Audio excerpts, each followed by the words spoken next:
हर माता पिता का सपना होता है कि उनका बच्चा एक अच्छे प्राइवेट स्कूल में पढ़े, लेकिन पैसों की तंगी आड़े आ जाती है। अब बजट आपके बच्चे की शिक्षा नहीं रोकेगा।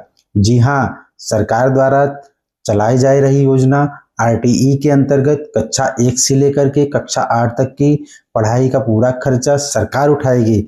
आज हम बात करेंगे उत्तर प्रदेश सरकार द्वारा चलाई जा रही योजना आरटीई राइट टू एजुकेशन के बारे में। इस वीडियो में हम जानेंगे आवेदन की तिथि कब से कब तक है, आवेदन में लगने वाले दस्तावेजों के बारे में और कौन कौन लाभार्थी इसका लाभ ले सकते हैं। अगर यह सभी जानकारी आप चाहते हैं तो इस वीडियो को अंत तक जरूर देखें ताकि बीच का स्टेप आपसे कहीं मिस ना हो जाए।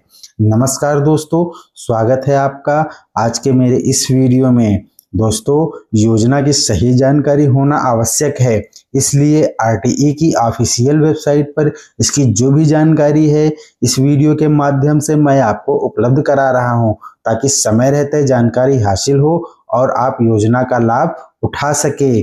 दोस्तों, योजना के बारे में डिटेल्ड में जानकारी के लिए सबसे पहले ब्राउजर में rte25.upsdc.gov.in इस वेबसाइट को ओपन कर लेना है। इस वेबसाइट का लिंक आपको इस वीडियो के डिस्क्रिप्शन बॉक्स में मिल जाएगा। वहां पर क्लिक करके आप सीधा इस वेबसाइट पर आ सकते हैं। दोस्तों, जैसे ही आप ये वेबसाइट ओपन करते हैं आपके सामने कुछ ऐसा इंटरफेस देखने को मिलेगा। यहाँ पर आप देख सकते हैं योजना के बारे में जो भी पोर्टल पर उपलब्ध है सारे अलग अलग टैब्स में दिया हुआ है, अलग अलग ऑप्शन में दिया हुआ है।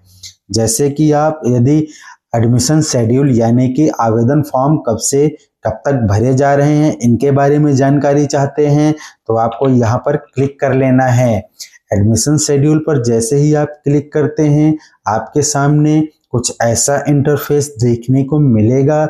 यहाँ पर 3 स्टेजेस में आरटीई के अंतर्गत आवेदन फॉर्म भरने की तिथियां दी गई हुई हैं। प्रथम स्टेज यानी कि प्रथम चरण 2 फरवरी से लेकर के 16 फरवरी 2026 तक रखा गया है, जिसकी लॉटरी दोस्तों 18 फरवरी 2026 को निकाली जाएगी। अब बात करें यदि सेकेंड स्टेज की तो दोस्तों यहाँ पर 21 फरवरी से लेकर के 7 मार्च 2026 तक आवेदन की तिथियां रखी गई हैं, जिसकी लॉटरी डेट 9 मार्च 2026 रखी गई है। थर्ड स्टेज दोस्तों यहाँ पर 12 मार्च से लेकर के 25 मार्च तक रखी गई है और इसकी लॉटरी तिथि जो है 27 मार्च 2026 को निकाली जाएगी। दोस्तों, डेट्स के बारे में तो हमने विस्तार पूर्वक जान लिया है। अब बात करें इसमें लगने वाले दस्तावेजों के बारे में। दोस्तों, इस योजना के तहत यदि आप दस्तावेज इकट्ठा करना चाहते हैं तो इन तिथियों से पहले ही इकट्ठा कर लें। इस योजना के तहत आवेदन करने के लिए जो आपके पास में दस्तावेज होने चाहिए दोस्तों, माता पिता का आय प्रमाण पत्र और जाति प्रमाण पत्र यदि लागू हो और पता प्रमाण के लिए निवास प्रमाण पत्र होना अनिवार्य है। साथ में माता पिता दोनों का आधार कार्ड, बच्चे का जन्म प्रमाण पत्र और बच्चे का एक पासपोर्ट साइज फोटो। साथ में यदि बच्चे का आधार कार्ड यदि बना हुआ है तो आप उसे भी लगा सकते हैं। आवेदन करते वक्त आपको एक मोबाइल नंबर की आवश्यकता भी होगी, जिस मोबाइल नंबर से आप एक ही आवेदन कर सकते हैं। ये सारे दस्तावेज आपको पहले से ही तैयार करके रख लेने हैं ताकि ऑनलाइन फॉर्म भरते वक्त किसी भी समस्या का सामना ना करना पड़े। दोस्तों, दस्तावेजों के बारे में जानकारी हासिल करने के बाद में हम बात करेंगे इस योजना के तहत पात्र लाभार्थियों के बारे में। उसकी जानकारी के लिए आपको होम पेज पर आरटीई नोटिफिकेशन का एक टैब दिख रहा होगा, आपको इस पर क्लिक कर देना है। जैसे ही आप आरटीई नोटिफिकेशन टैब पर क्लिक करते हैं आपके सामने कुछ ऐसा इंटरफेस देखने को मिलेगा। यहाँ पर 12 नंबर पर देखने को मिल रहा है कि आरटीई न्यू जियो 8 जनवरी 2026 को जारी कर दी गई है।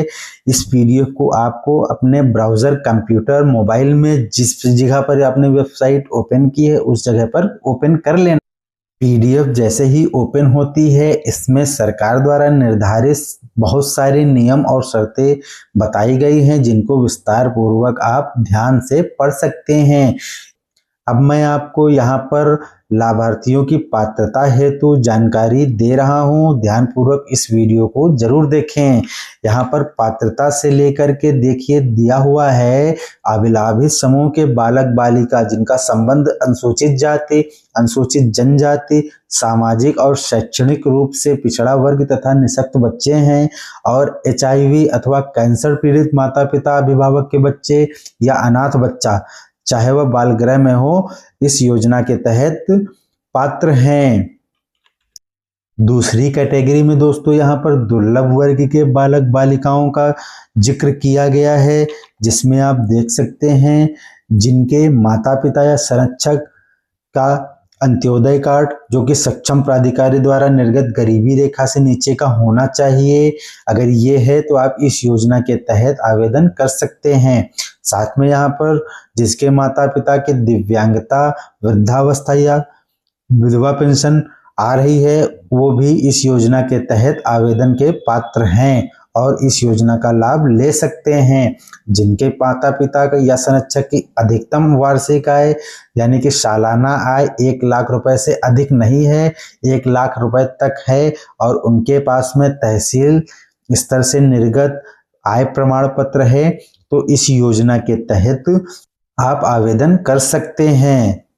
दोस्तों पात्रता के बारे में तो जानकारी हमने हासिल कर ही ली है। अब बात करें यहाँ पर आयु सीमा के बारे में, जिसमें बच्चे की आयु कितनी होनी चाहिए, तो यहाँ पर आप देख सकते हैं सरकार द्वारा पहले नर्सरी के लिए कम से कम 3 वर्ष आयु निर्धारित की गई है किंतु 4 वर्ष से कम हो।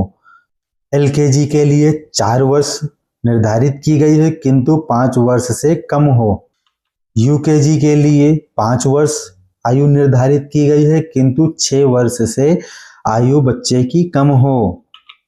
और कक्षा 1 में यदि आप प्रवेश दिलाना चाहते हैं तो बच्चे की उम्र कम से कम 5 वर्ष होनी चाहिए किंतु 7 वर्ष से कम हो। इस बात से यह तात्पर्य होता है कि बच्चे की उम्र कम से कम 3 वर्ष होनी चाहिए और अधिकतम 7 वर्ष तक ही मान्य है। यदि 7 वर्ष से एक भी दिन बच्चे की आयु पूरी हो चुकी है तो आप इस योजना के अंतर्गत बच्चे का प्रवेश नहीं दिला सकते हैं।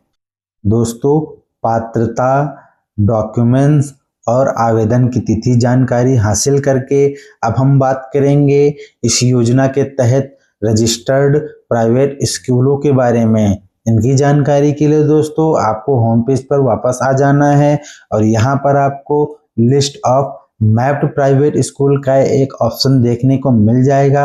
आपको इस ऑप्शन पर क्लिक कर देना है। जैसे ही आप इस ऑप्शन पर क्लिक करते हैं आपके सामने कुछ ऐसा इंटरफेस देखने को मिल जाएगा। यहाँ पर आपको सबसे पहले अपनी डिस्ट्रिक्ट सिलेक्ट करनी है, जो भी डिस्ट्रिक्ट आपकी लगती हो। उसके बाद में दोस्तों यहाँ पर एरिया टाइप आपको सिलेक्ट करना है। यदि आप ग्रामीण क्षेत्र से हैं तो रूरल सिलेक्ट करना है, यदि आप शहरी क्षेत्र से हैं तो यहाँ पर आपको अर्बन सिलेक्ट करना है। एरिया टाइप सिलेक्ट करने के बाद में दोस्तों आपको यहाँ पर ब्लॉक और टाउन सिलेक्ट करना है।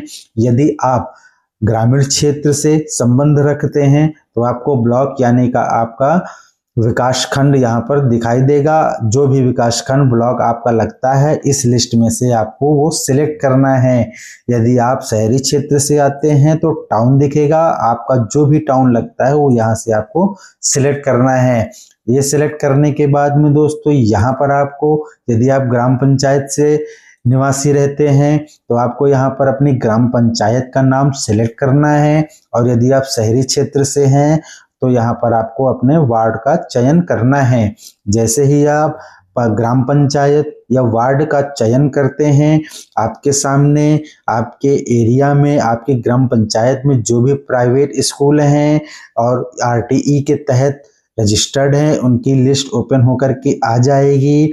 इन स्कूलों का डाटा आपको कहीं पर सेव करके रख लेना है ताकि फॉर्म भरते वक्त इनका उपयोग आप कर सकें। दोस्तों, इस वीडियो का दूसरा पार्ट मैं जल्द ही लाऊंगा जिसमें मैं आपको बताऊंगा कैसे आप घर बैठे ही स्वयं से इस योजना के तहत ऑनलाइन एप्लीकेशन फॉर्म भर सकते हैं। उस वीडियो के माध्यम से मैं आपको पूरा प्रोसेस लाइव करके बताऊंगा, इसलिए इस चैनल को सब्सक्राइब करके जरूर रखें और बेल आइकन को दबाना ना भूलें। जैसे ही मैं वीडियो अपलोड करूं आप तक नोटिफिकेशन पहुंच सके। दोस्तों, अगर यह जानकारी अच्छी लगी हो तो इस वीडियो को लाइक करें, कमेंट बॉक्स में अच्छे अच्छे कमेंट लिखें, दोस्तों के साथ इस वीडियो को शेयर करें और चैनल को सब्सक्राइब करें। मिलते हैं अगले वीडियो में, तब तक के लिए जय हिंद।